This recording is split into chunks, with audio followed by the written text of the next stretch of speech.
Hari ini kita akan sama-sama merenungkan firman Tuhan. Sebagaimana yang saudara tahu, bulan Oktober adalah bulan misi. Jadi kita ini gereja mau dorong saudara untuk bukan hanya duduk, diam, dan gak ngapa-ngapain. Tapi saudara mau didorong untuk bisa menjadi dampak dan berkat buat orang lain di luar sana. Amin? Amin gak nih? Amin. Kita mau sama-sama merenungkan firman yang saya beri judul menjadi pelita meski bukan pendeta. Berapa banyak di antara kita yang pendeta? Boleh angkat tangan? Kojo ya. Dan ini baru ditobatkan jadi pendeta juga ya. Tapi yang saya maksud di sini pendeta ini mungkin kita mikir, kita kan gak sepenuh waktu ya, gak sekolah teologi, gak kerja di gereja. Tapi meskipun saudara bukan pendeta, saya mau saudara lihat dalam firman Tuhan, saudara diperintahkan oleh Tuhan untuk menjadi pelita. Saudara bisa bayangkan di antara kita ini aja yang jadi pendeta full time mungkin hanya 1% ya. Hanya saya mungkin ya, yang lain semuanya ini kita didorong bukan hanya sekedar memberikan diri sepenuh waktu dalam pekerjaan Tuhan, tapi kita mau jadi pelita, amin. Kalau semua jadi pelita, saya yakin kita terang benderang di hadapan Tuhan ya. Hari ini baca firman Tuhan di Matius pasal yang kelima ayat 13 sampai 16. Matius 5 ayat 13 sampai 16. Kita baca bersama-sama dengan suara yang nyaring. 1, 2, 3. Kamu adalah garam dunia. Jika garam itu menjadi tawar, dengan apakah ia diasinkan? Tidak ada lagi gunanya selain dibuang dan diinjak orang. Kamu adalah terang dunia, kota yang terletak di atas gunung tidak mungkin tersembunyi. Lagi pula orang tidak menyalakan pelita lalu meletakkannya di bawah gantang, melainkan di atas kaki dian sehingga menerangi semua orang di dalam rumah itu. Demikianlah hendaknya terangmu bercahaya di depan orang supaya mereka melihat perbuatanmu yang baik dan memuliakan Bapamu yang di sorga. Amin. Bagaimana kita bisa memuliakan Bapa kita di sorga? Firman Tuhan dengan jelas bilang melalui perbuatan yang baik yang kita lakukan di depan orang. Ini yang disebut kita ini harus jadi garam, harus jadi terang. Garam dan terang punya satu kesamaan, sama-sama dibutuhkan. Setiap hari saudara mungkin lauk pauk makannya berganti-ganti. Ada yang suka makan ayam, ada yang suka sayur, ada yang suka ikan. Apapun makanannya, walaupun Teh Sosro bilang minumnya teh botol Sosro, tapi saya rasa apapun makanannya, di dalam makanan itu pasti ada garam, betul? Kalau gak ada garam, hambar, gak ada rasanya, gak enak. Dan kalau kita ngelihat dalam hidup kita sehari-hari, apapun yang kita lakukan, kita membutuhkan yang namanya terang, betul? Saya nggak tahu di kompleks saudara gimana, tapi di kompleks saya itu suka ada pemadaman lampu. Saya nggak tahu apakah konslet PLN-nya atau mungkin bergilir, saya nggak tahu ya. Tapi satu hal yang saya tahu, di komplek kami tuh ada grup ya. Grupnya tuh biasa diem-diem lah, cicing-cicing baik gitu orang-orangnya. Tapi begitu mati lampu, tiba-tiba yang nggak kenal juga jadi saling menyapa di grup, saling laporan. Daerah saya nih mati lampunya. Oh iya saya juga mati, saya juga mati, saya juga mati. Satu kali semua lagi mati nih, pada nanya kan, ini berapa lama ya kira-kira matinya? Ditunggu-tunggu. Wah ada yang bilang 3 jam, 4 jam, waduh lama banget katanya. Tiba-tiba lampunya nyala saudara. Begitu nyala langsung pada bersorak-sorai ini di WA. Udah nyala, 5 detik kemudian mati lagi. Langsung pada komen lagi, PHP katanya gitu ya. Ini orang-orang yang biasanya gak pernah ngobrol di WA, diem-diem aja, tapi begitu terangnya hilang, langsung kita saling bisa bercanda di sana. Ini menunjukkan bahwa mungkin rumahnya beda-beda ukurannya, ada yang cuma 1 kafling, ada yang 2, ada yang di daerah mana-mana, tapi begitu mati, tua, muda, miskin, kaya, semua berkomentar karena sepenting itu terang saudara. Dan hari ini saya mau ingatkan saudara bagaimana di bulan Oktober, di bulan misi ini kita mau diingatkan sekali lagi. Untuk kita tidak hanya menjadi orang Kristen yang diberkati dan selesai. Tapi kita mau berdampak buat orang-orang yang ada di sekitar kita. Meskipun mungkin kita tidak sepenuh waktu menjadi pendeta. Saya mau ajak saudara melihat ada seorang wanita yang menjadi terang bagi orang-orang di sekitarnya. Namanya adalah Lydia. Dan Lydia ini tidak pernah dicatatkan jadi pendeta. Seumur hidupnya dia ini melayani atau bekerja di marketplace. Seorang pengusaha. Di sini saya tahu ada banyak pengusaha dan hari ini saya pengen kalaupun saudara pengusaha atau pekerja, saudara bisa menjadi terang ketika kita melihat ciri-ciri yang kita temukan dalam hidup si orang ini, namanya adalah Lydia. Saya mau ajak saudara buka ayat firman di Filipi 16 ayat 13 sampai 18. Ini adalah ayat terpanjang yang ditulis Alkitab mengenai Lydia. Tapi ada setidaknya 6 hal yang kita akan pelajari dari kehidupan Lydia. Saudara boleh catat dan saudara bandingkan sama dirimu yang kurang ini apa untuk kita menjadi terang. Paulus di Filipi, ini judul perikopnya, dikatakan di sana, pada hari Sabat kami keluar pintu gerbang kota. Kami menyusuri tepi sungai dan menemukan tempat sembayang Yahudi yang sudah kami duga ada di situ. Setelah duduk, kami berbicara kepada perempuan-perempuan yang ada berkumpul di situ. Seorang dari perempuan-perempuan itu yang bernama Lydia turut mendengarkan. Ia seorang penjual kain ungu dari kota Tiatira yang beribadah kepada Allah. Tuhan membuka hatinya sehingga ia memperhatikan apa yang dikatakan oleh Paulus. Sesudah ia dibaptis bersama-sama dengan seisi rumahnya, ia mengajak kami, katanya, jika kamu berpendapat bahwa aku sungguh-sungguh percaya kepada Tuhan, marilah menumpang di rumahku. Ia mendesak sampai kami menerimanya. Amin. Ada 6 hal yang saya mau sampaikan sama saudara biar mudah, saya singkat dengan akronim TERANG. TERANG. Terang. Ada 5 hal yang saya temukan bagaimana Lydia ini bisa jadi terang meskipun dia tidak melayani sepenuh waktu seperti Petrus ya, seperti Rasul Paulus. Dia hanya ada di kotanya tapi dia berdampak menjadi terang di kota tersebut. Saya melihat hal yang pertama yang dia lakukan adalah dia ini ternyata orang yang taat beribadah. Sama-sama bilang taat beribadah. Kalau kita lihat dalam firman Tuhan ini, Paulus datang ke kota Filipi gak kenal siapa-siapa, dia cari kira-kira ada gak ya sinagog. Pada saat itu kekristenan belum seperti saat ini ya. Jadi dulu itu masih campur sama orang Yahudi, jadi Paulus itu rata-rata nyari itu di tempat sembayangnya orang Yahudi. Dan ketika ditemukan di sana, dia menemukan seorang wanita namanya Lydia. Lihat, Lydia gak janjian sama Paulus. Lydia memang punya kebiasaan untuk datang ke tempat itu karena dia ini adalah orang yang beribadah kepada Allah.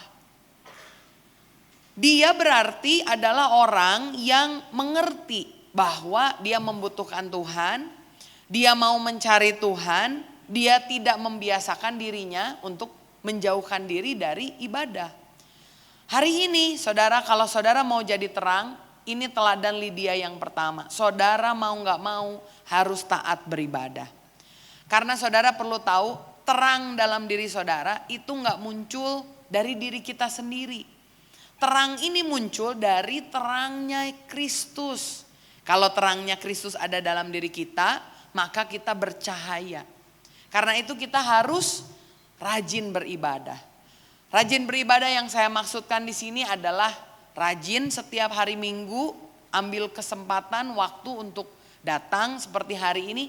Kita mau kasih tepuk tangan dulu nih buat Kings 2 yang hadir di siang hari ini beribadah. Saudara bisa pilih kegiatan lain, bangun lebih siang, atau saudara senang sepedahan, saudara bisa sepedahan kan?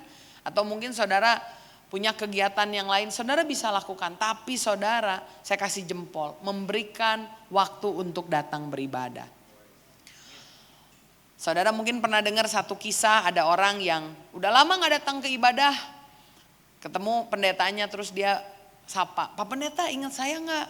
Oh iya ya saya ingat, kamu pernah didoain kan dulu ya, kalau nggak salah 2 tahun yang lalu. Oh Pak Pendeta hebat ya, inget tuh. Didoain apa, inget nggak Pak Pendeta? Inget, waktu itu kamu kan lagi susah, keuangan, ekonomi, bisnis lagi seret. Kamu datang ke gereja minta didoain, kita doain. Beberapa kali kamu datang, sungguh-sungguh tuh saya lihat, tapi kok lama nggak datang-datang lagi, kemana kamu? Lalu orang ini bilang, iya Pak Pendeta, waktu didoain bener, langsung dijawab Tuhan tuh, banjir orderan. Saya coba tuh besoknya tetap datang ke gereja, besoknya lagi, tapi makin lama makin susah. Karena orderan gak ke handle. Akhirnya ya mohon maaf lah Pak Pendeta, jadi saya izin dulu ya gak ibadah nih. Baru bisa hari ini. Lalu pendetanya tanya, loh kok hari ini bisa? Puji Tuhan udah ada yang handle mungkin ya di perusahaan. Lalu orangnya bilang, enggak Pak Pendeta, perusahaannya udah bangkrut. Jadi saya bisa kembali beribadah. Hari ini bisa gak tolong doain saya lagi ya, biar usaha saya maju lagi. Seringkali kita hanya datang ke ibadah kalau lagi ada butuhnya. Kalau lagi sakit datang ibadah. Kalau keluarga lagi berantakan datang ibadah. Tapi Lydia ini adalah orang yang konsisten. Walaupun saat itu belum ada Paulus, dia datang berkumpul untuk beribadah. Kalau saudara mau jadi terang, mari biasakan dirimu untuk tidak menjauhi ibadah. Bukan hanya hari Minggu, tapi di hari-hari biasa. Bangun mesbah keluarga, bikom datang, kalau ada doa kita juga libatkan diri kita. Repot gak? Repot. Daging ini lemah, suruh bangun pagi susah. Suruh macet sedikit males. Jadi ada orang yang memilih untuk ya udah ibadah online aja. Tapi saya mau bilang, ibadah online baik kalau kepepet banget. Kayak waktu itu COVID kepepet gak bisa ke gereja. Tapi sekarang saudara kalau benar-benar cinta Tuhan. Kalau orang yang cinta sama pasangannya, anggap lagi jatuh cinta nih pacaran. Long distance ya oke. Tapi kan lebih seneng kalau kencannya ketemu, bener gak? Karena itu kalau saudara benar-benar mengasihi Tuhan, saya mau ajak terus saudara beribadah. Ambil waktu, kesempatan. Selalu sisakan waktu untuk beribadah. Bukan masalah jauh deket, tapi masalah niat saudara. Karena itu datang beribadah seperti Lydia, taat beribadah. Tapi yang kedua saya lihat, Lydia juga bisa menjadi terang karena dia ini excellent di dalam pekerjaannya. Yang pertama tadi T, taat beribadah. Yang kedua excellent bekerja. Karena dikatakan dalam firman Tuhan tadi, Lydia turut mendengarkan ia seorang penjual kain ungu dari kota Tiatira. Penjual kain ungu ini gak macam-macam saudara. Ini adalah orang entrepreneur, business women yang luar biasa. Kenapa? Karena untuk menjadi seorang penjual kain ungu, dia harus kerja keras. Untuk mewarnai kain jadi warna ungu, dia harus cari, dulu itu belum ada pewarna sintetik, pewarnanya harus alami, diambil dari kerang, dan kerangnya pun ada di daerah yang khusus di dekat Libanon, diambil, itu kecil-kecil harus digiling, harus disatukan, baru bisa diproses untuk menjadi kain, pewarna kain. Seudah kerja keras, dia juga harus kerja cerdas. Gimana ini caranya biar si kain ketika diwarnain oleh warna dari kerang tadi, orang Sunda bilangnya nggak belang bentong saudara. Kalau kita jual kain, yang ini ungu tua, di kain yang sama ini ungunya agak pudar sedikit, yang ini agak putih, terus nanti ungu lagi, kan nggak akan laku. Kain ungu itu salah satu pewarna yang paling sulit untuk dibuat. Dia kerja keras, dia kerja cerdas untuk menghasilkan kain yang baik. Dan yang terakhir saya lihat dia kerja tuntas. Karena untuk bikin kain aja, untuk diwarnai aja gak cukup. Dia harus punya networking untuk bisa memasarkan si kain ungu ini.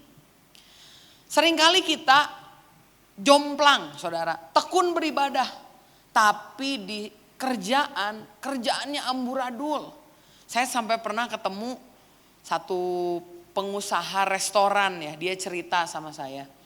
Males lah kalau mempekerjakan orang religius tuh males dia bilang. Dikit-dikit doa. Itu yang non-Kristen ya. Tapi yang Kristen juga sama aja. Pagi-pagi telat. Kenapa? Tadi malam baru ada komsel. Besoknya minta pulang lebih pagi. Kenapa? Ada latihan di gereja. Nanti lusa ditanya sama bosnya, kok tadi dihubungi susah banget? Iya nih, sorry lagi ada kegiatan gathering sama pelayan, asik. Kayaknya bagus gitu ya, menyibukkan diri dengan hal-hal yang sifatnya rohani. Saya nggak bilang saudara berhenti, jangan komsel, jangan lagi pelayanan, bukan. Tapi hidup kita harus balance. Banyak orang Kristen jago kandang saudara. Wah kalau di gereja keren banget, tapi begitu di kantor kerjaan yang gak beres, deadline ditabrak. Semuanya bukan sesuatu hal yang membanggakan. Padahal firman Tuhan bilang Tuhan dimuliakan kalau melihat perbuatanmu yang baik. Jangan sampai kita malu-maluin Tuhan ketika kita kerja kualitasnya jauh sama orang yang lain. Kalau saudara jualan, ya, memberikan jasa, berikan yang terbaik. Kalau saudara jualan, saya tahu kita ini kerja ya harus ambil profit. Gak usah bohong, saya mah gak ngambil profit, gak ngambil untung. Gak mungkin saudara. Kalau saudara gak ngambil untung, ngapain saudara kerja? Ambil untung silahkan, tapi yang masuk akal. Dan kalau ngambil untung, berikan added value, nilai tambahan. Kita juga sebagai pembeli kadang kalau beli kemurahan juga kayak gak percaya ya. Ini kenapa ya kok murah banget. Ada orang yang harganya bukan yang termurah, tentu bukan yang termahal juga, yang sedang-sedang lah. Tapi ketika ketemu dia, saya pernah ketemu satu pemborong, saya rekomen ke beberapa orang. Kenapa? Saya bilang ini orang kerjanya mungkin bukan yang paling murah, bukan yang paling cepat, tapi kalau kerja excellent. Semennya gak akan dicampur, barang kayunya gak akan ditipu kita. Dia akan mandorin semua tukang kerjanya. Pekerjaannya luar biasa. Dan itu menjadi membawa nama baik. Jangan saudara di luar ya. Pelayanan GBI Bethel Kings 2 katanya ya. Tapi pekerjaannya amburadul. Bukannya membawa nama baik tapi malu-maluin Tuhan. Ada satu kali seorang pengusaha punya banyak retail. Jadi dia ini jualan donat, dia lihat laporan keuangannya, dia kaget ada satu gerai donat yang hasilnya tuh bagus banget. Dia bingung karena dia lihat gerainya fotonya sama kayak gerai-gerai yang lain. Dia lihat barang yang dijualnya sama, dia lihat barang harganya sama, semuanya sama. Tapi kenapa yang ini nilainya lebih masuk tinggi, omsetnya kenapa lebih besar? Akhirnya dia undercover, pura-pura jadi pembeli, datang ke gerai itu. Dia baru tahu alasannya ada seorang wanita namanya Doris. Si Doris ini kerja benar-benar excellent, sangat bergembira, sangat ramah. Kalau orang jualan donat biasa jualan kopi kan. Belum pelanggannya ngomong apa-apa, baru nongol. Anggaplah ini Pak Budi ya. Begitu datang langsung dia bilang, selamat pagi Pak Budi, apa kabar? Ayo sini Pak, mau yang biasa? Oke, yang biasa ya. Dia kasih tahu, satu cappuccino sama donat rasa cinnamon. Nah dia suka. Pak Budi hari ini mau duduk di sini atau mau di take away? Oh iya, take away ya, oke. Sudah dia packing, dia tanya, Pak Budi gimana istrinya? Kemarin ini katanya sakit kan? Iya Pak Budi sekarang udah lebih berseri, udah gak kusut kayak kemarin. Oh mantap ya Pak, oke iya, makasih ya Pak. Hari ini hari yang menyenangkan, selamat bekerja ya, nanti ketemu lagi besok hari. Kalau Bapak Ibu ya ke kedai ya, beli, walaupun harganya kecil gitu ya, tapi kalau dilayaninnya seperti itu kira-kira gimana? Pasti seneng, bener gak? Pasti seneng. Itu yang membuat seseorang, si Doris ini ketika kerja kayak gitu hasilnya pun tinggi. Saya mau saudara untuk kita meneladani seperti Lydia. Dia betul beribadah sama Tuhan, mencintai Tuhan, tapi di dalam pekerjaan dia juga orang yang excellent. Excellent dalam bekerja. Yang ketiga saya lihat nilai atau sikap Lydia, Dia bukan hanya taat beribadah, excellent bekerja, tapi dia juga orang yang ramah bergaul. Saya lihat nilai ini dari ayat yang tadi. Rasul Paulus cari tempat sembahyang, dia nemu, dan dia di sana bertemu dengan perempuan-perempuan yang sedang ada berkumpul. Salah satunya adalah Lydia. Saudara perlu tahu ini kumpulan, bukan kumpulan penjual kain ungu. Yang jual kain ungu tuh cuma Lydia.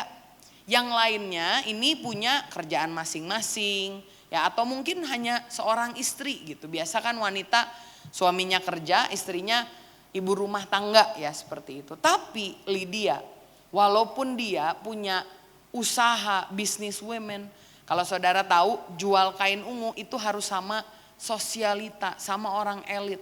Karena ungu itu warna bangsawan, yang beli kainnya itu cuman orang kaya yang bisa bayarin kerang segitu banyak untuk mewarnai si kain ini. Tapi Lydia saya lihat dia jadi orang yang ramah, mau bergaul sama orang yang mungkin tidak satu level ekonomi bersama dengan dia. Saudara, saya percaya ini adalah ciri dari keluarga Allah. Saudara datang ke tempat ini, saya yakin saudara sama orang yang sebelah saudara gajinya beda. Mungkin dia lebih tinggi atau saudara yang lebih tinggi. Kalau suami istri di ibadah satu saya bilang sama ya. Tapi saya yakin kayaknya biasanya yang pegang kan istri. Jadi gajinya lebih tinggi istri ya. Walaupun yang ngambil duitnya suami yang menghasilkan duitnya.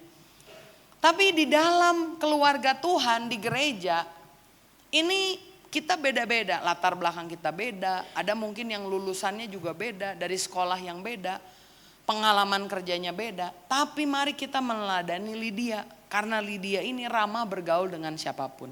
Walaupun dia jual kain ungu, tapi dia nggak pakai kain ungu ya untuk menunjukkan kelasnya, enggak. Lydia bergaul dengan orang-orang yang lain. Bahkan nanti kita lihat dia ini membuka rumahnya untuk siapa aja datang. Sehingga di kota Filipi itu dibentuk gereja Tuhan yang pertama. Mari kita belajar untuk ramah bergaul. Saya percaya padi yang makin berisi itu makin nunduk. Padi yang setengah-setengah nih biasanya yang berdiri sendiri ya. Kita ini diisi oleh Roh Kudus. Jadi seberapa besar pun apa yang kita miliki, kita sadar ini semua hanya milik Tuhan. Suami saya pernah diundang. Dia kerja buat satu perusahaan yang memang ngadain retret buat para bisnismen. Salah satu yang kita kenal adalah pebisnis dari Filipina. Nah dia ini punya rumah ya, rumah resort, jadi villa, private villa. Ini di satu tempat yang pantainya juga private ya. Kalau mau ke sana, saudara mau nginep di rumah dia nggak bisa lah gitu ya istilahnya, karena ini punya dia sendiri. Nah, pernah suami saya diajak ke sana, hanya laporan foto-foto, saudara.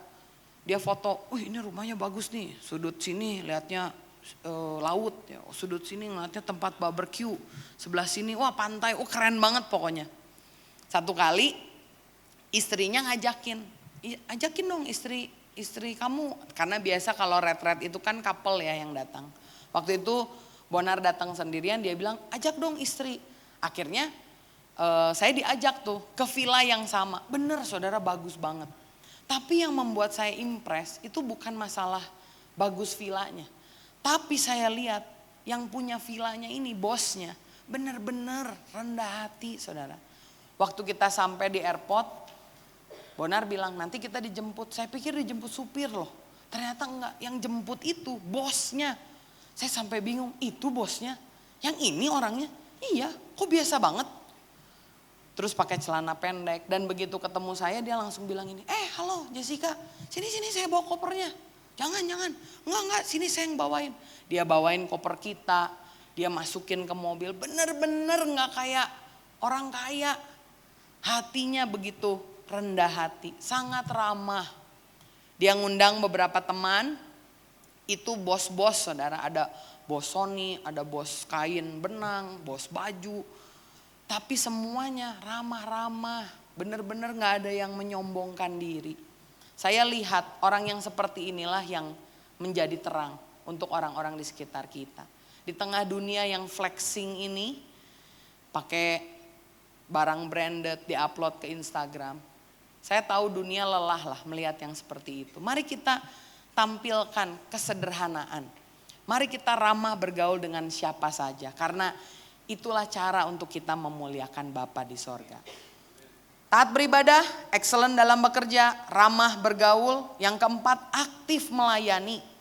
Kenapa saya bilang aktif melayani? Karena tadi ayat firman kita baca, sesudah dia dibaptis bersama dengan rumahnya, ia mengajak kami, katanya, jika kamu berpendapat bahwa aku sungguh-sungguh percaya kepada Tuhan, marilah menumpang di rumahku.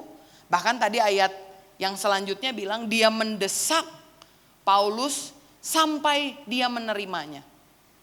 Ini menunjukkan bahwa Lydia ini mau melayani orang lain tanpa diminta. Paulus datang ke kota Filipi, dia gak punya rumah di sana, kenalan pun belum banyak. Dan Lydia tahu hal ini, dia menjadi problem solver. Dia membuka rumahnya untuk bisa Paulus tinggal. Bahkan Paulus asalnya gak mau, akhirnya didesak untuk bisa mengambil tempat istirahat di rumahnya Lydia. Ini menunjukkan bahwa orang yang mau menjadi terang perlu melibatkan diri dalam pelayanan, menggunakan talentanya tanpa harus didorong, disuruh, dipaksa bahkan ya. Tapi kita mau meneladani Lydia. Dia mengerti bahwa apa yang dia miliki itu semua milik Tuhan dan dia mau memakai talentanya. Lydia bukan orang yang dikenal bisa khotbah, bukan orang yang dikenal punya kemampuan yang lebih. Lydia di dalam firman Tuhan itu cuman dikenal, talentanya cuman satu. Buka rumah, saudara. Cuman buka rumah. Karena Lydia orang kaya, rumahnya besar. Biasa orang zaman itu kalau dia orang kaya rumahnya besar. Kan dulu belum ada gereja seperti sekarang. Jemaat-jemaat itu akan tinggal di rumahnya Lydia. Komsel istilahnya. Saya mau bilang hari ini, mungkin saudara bilang saya gak punya talenta, gak bisa nyanyi, gak bisa khotbah, gak bisa muter multimedia, gak bisa main piano. Tapi selama saudara diberkati sama Tuhan punya rumah, apalagi rumahnya besar saudara, buka rumahmu untuk komsel. Saya senang ya melihat teman-teman di Kings, komselnya nambah terus ya. Tapi selama ini yang saya tahu baru di sini semua ya. Di gereja semua. Coba saudara pikir mungkin ada teman-teman, tetangga-tetangga di daerah saudara yang pengen komsel tapi jauh, gak punya kendaraan atau sulit ya. Tapi kalau saudara buka di daerah dekat rumahmu mungkin ada orang-orang yang bisa ikut, bisa terlibat. Orang yang tadi saya cerita, pengusaha yang di Filipina itu, dia bukan orang yang jago khotbah lah. Dia memang melayani udah lama ya, sampai 20-30 tahun lebih gitu. Bisa sharing tipis-tipis lah. Tapi yang dia sering lakukan gitu, dia buka rumahnya. Di villa itu kayaknya udah ada, yang saya tahu ada 3 kloter mungkin ya. Terus di villanya yang lain, di Jepang dia buka juga yang sama. Cuman ngundang temennya, terus dia undang pendetanya. Terus suruh pendetanya khotbah gitu doang. Tapi begitu, nanti abis ini saya mau tunjukin sama saudara. Begitu dia undang teman-temannya, Tuhan menjamah, mereka diubahkan. Melayani dengan talenta. Saudara gak usah pusing kalau saudara bingung, aduh gimana ya caranya. Selama saudara diberikan talenta, termasuk kekayaan saudara, gunakan itu, aktif untuk melayani. Yang kelima, N, nyata dalam kasih. Kalau saya lihat dalam firman Tuhan, ini kisahnya agak loncat sedikit. Salah satu ayat lain yang menunjukkan kisah Lydia ada di Kisah Rasul 16 ayat 40. Lihat saudara dikatakan di sana, ini Paulus baru ditangkap masuk penjara, kemudian penjaranya kena gempa karena Paulus dan Silas nyanyi, kepala penjaranya hampir bunuh diri tapi nggak jadi, didoain sama Paulus, tobat semua, terima Yesus seisi keluarganya, lalu Paulus dilepaskan. Nah, mereka meninggalkan penjara itu katanya dan pergi ke rumah siapa? Perginya ke rumah siapa? Ini base campnya memang. Rumah Lydia ini base campnya. Dan setelah bertemu dengan saudara-saudara di situ dan menghiburkan mereka, berangkatlah kedua rasul itu. Lydia menyatakan dirinya di dalam kasih.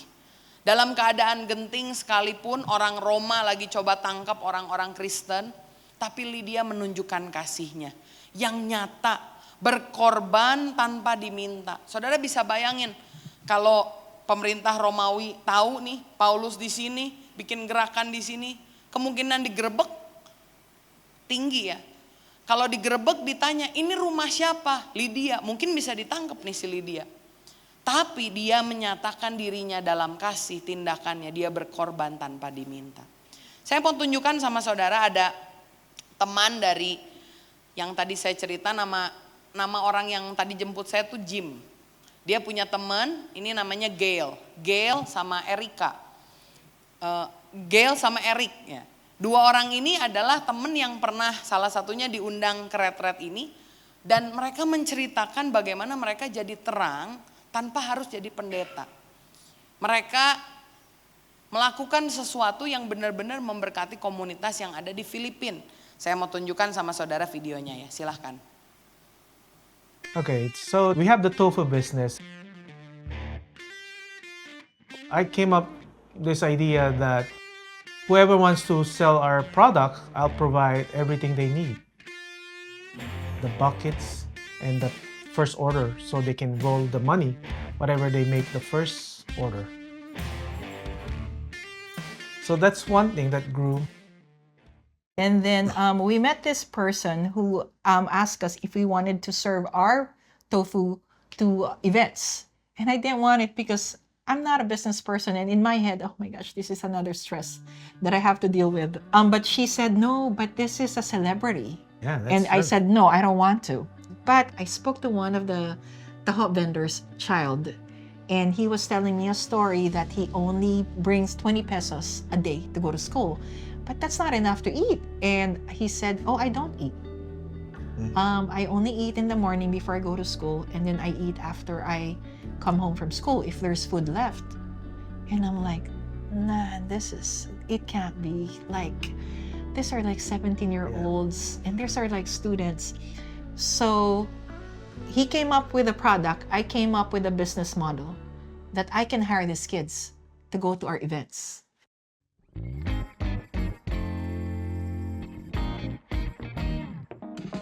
We were doing 80 a month.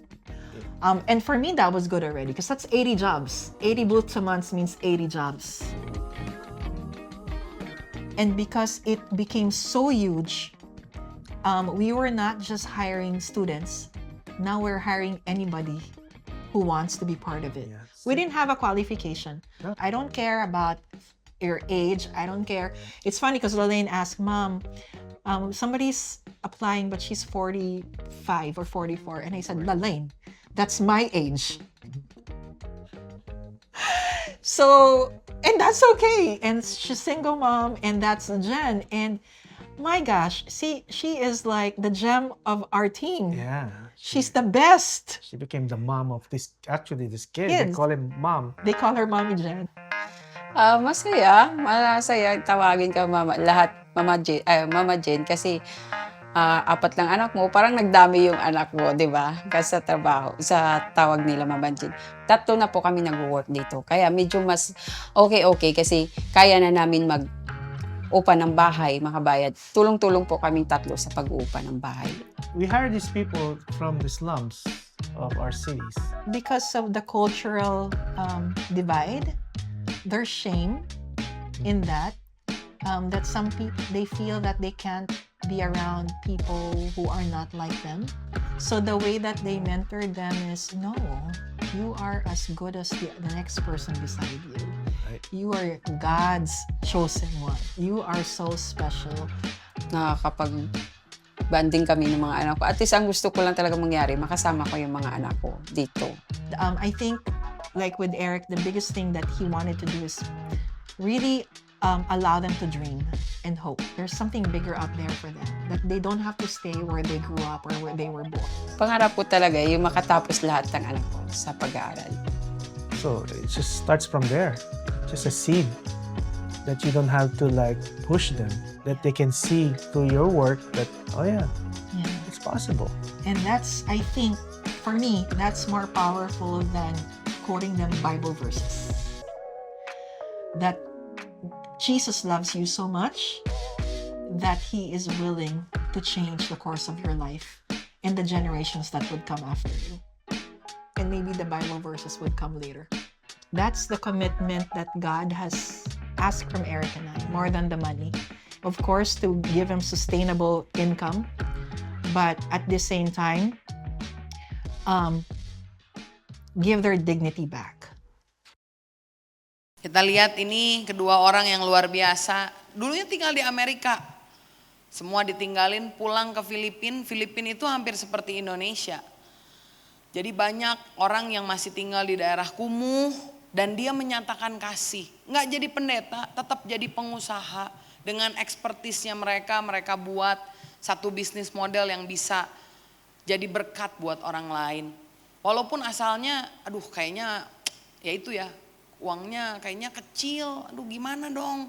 Tapi mereka melakukannya sampai akhirnya banyak orang yang diberkati lewat usaha yang mereka lakukan. Saya mau appreciate buat di tempat ini, saudara melakukan gerakan House of Bread. Saya rasa itu satu gerakan yang menyatakan kasih dalam tindakan. Dan saya percaya Tuhan akan menambahkan ya, bukan hanya sekedar kemampuan saudara, tapi saya berdoa Tuhan tambahkan kasih sehingga kita bisa betul-betul menjadi alat Tuhan. Bukan hanya sekedar membagikan ayat firman, tapi benar-benar menyatakan kasih Tuhan di dalam perbuatan kita. Yang terakhir yang keenam, sementara pemain musik boleh maju ke depan. Ternyata Lydia juga melakukan satu hal yang lain, yaitu dia menggelorakan Injil. Artinya dia tetap ikut terlibat walaupun dia tidak pernah ikut Paulus pergi untuk misi. Tapi dia selalu menggelorakan Injil lewat kontribusi yang dia lakukan. Di dalam Filipi 1 ayat 1 sampai 3. Kemudian 15 sampai 16 dikatakan oleh firman Tuhan demikian. Aku mengucap syukur kepada Allahku setiap kali aku mengingat kamu. Ini kata Paulus. Dan setiap kali aku berdoa untuk kamu semua, aku selalu berdoa dengan sukacita. Aku mengucap syukur kepada Allahku karena persekutuanmu dalam berita Injil mulai dari hari pertama sampai sekarang ini. Kamu sendiri tahu juga, hai orang-orang Filipi, pada waktu aku baru mulai mengabarkan Injil, ketika aku berangkat dari Makedonia, tidak ada satu jemaat pun yang mengadakan perhitungan hutang dan piutang dengan aku selain daripada kamu. Karena di Tesalonika pun, kamu telah 1-2 kali mengirimkan bantuan kepadaku. Lydia punya hati yang mau menggelorakan Injil. Dia memberkati pelayanan misi Paulus. Dan saya percaya satu orang punya kerinduan ini menular sama orang-orang yang lain.